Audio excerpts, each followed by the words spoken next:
NB company এখান থেকে বলে বলে দেওয়া হয়েছে, এখানে যদি আমরা কিছু টাকা রিচার্জ করি ওইখান থেকে আমরা মান্থলি একটা ইনকাম পাবো।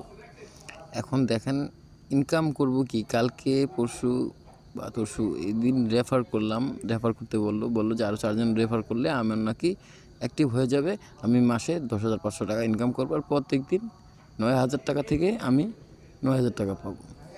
এখন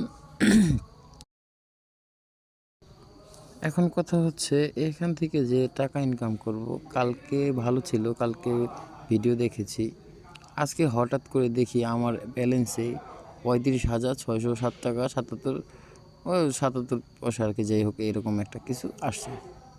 আমি হঠাৎ করে ম্যামকে ফোন দিলাম, ফোন ধরে নাই, পরে আমি মেসেজ করলাম, মেসেজে বলতেছে যে আমাদের একটা রিচার্জ করতে হবে, একটা অ্যামাউন্ট, যেমন 4,000 টাকার একটা অ্যামাউন্ট এখানে দেওয়া আছে, আপনারা দেখেন এটা দেওয়া লাগবে।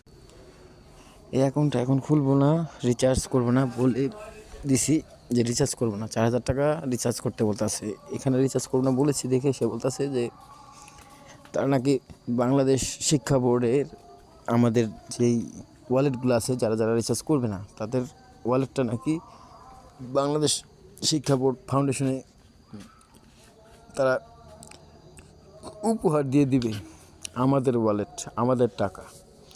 শালার বাচ্চা ভাই, যাই যা করেন ভাই, আপনারা কিন্তু ভুলেও এই কাজ করেন না কেউ, যদি এইটার ভিতরে থাকেন অ্যাক্টিভ, দয়া করে কেউ কিছু করেন না, অনেক ক্ষতি হবে, অনেক ক্ষতি, সবার ক্ষতি হবে, ভুলেও করেন না।